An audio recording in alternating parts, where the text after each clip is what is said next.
পরিবারের সম্মান বাঁচাতে রাহুলের কঠিন শর্তে রাজি হয়ে বিয়ের পিঁড়িতে বসলো রাহি।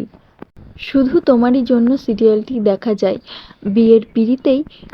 জন যে একটা ঠকবাজ ছেলে সেটা বিয়ের পিঁড়িতেই জনের আসল মুখোশ খুলে যায় এবং বিয়ের পিঁড়ি থেকেই জনকে পুলিশে গ্রেপ্তার করে নিয়ে চলে যায়।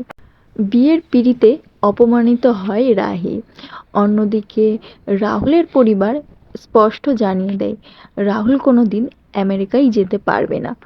তাহলে রাহুলকে ত্যায্য পুত্র করবে রাহুলের বাবা। যার কারণে তিতলিও ওই বিয়ের পিঁড়ি থেকে উঠে যায় এবং বিয়ে ভেঙে চলে যায়। যার কারণে বিপদে পড়ে রাহুল এবং রাহি। তো হ্যাঁ বন্ধুরা, শুধু তোমারই জন্য সিরিয়ালটি এমনটাই হতে চলেছে। রাহির সামনে তার পরিবারের সম্মান বাঁচানো ছাড়া আর কোনো উপায় থাকে না।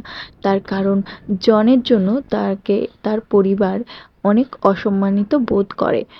অপরদিকে রাহুলের পরিবারও অসম্মানিত বোধ হয়। তাই দুই পরিবার একটাই অনুরোধ করে তাদেরকে, রাহুল এবং রাহির যেন বিয়ে হয়। তো হ্যাঁ বন্ধুরা, এই ধামাকাদার এপিসোড তোমরা দেখতে পাবে। কিন্তু দুজনের মধ্যে কেউই রাজি হয় না এই বিয়েটা করতে। কিন্তু পরিস্থিতি তাদেরকে বাধ্য করে। হঠাৎ করেই রাহুলের ঠাকুরদাদা অসুস্থ হয়ে পড়ে। কিছুতেই মানতে পারে না এই অসম্মান।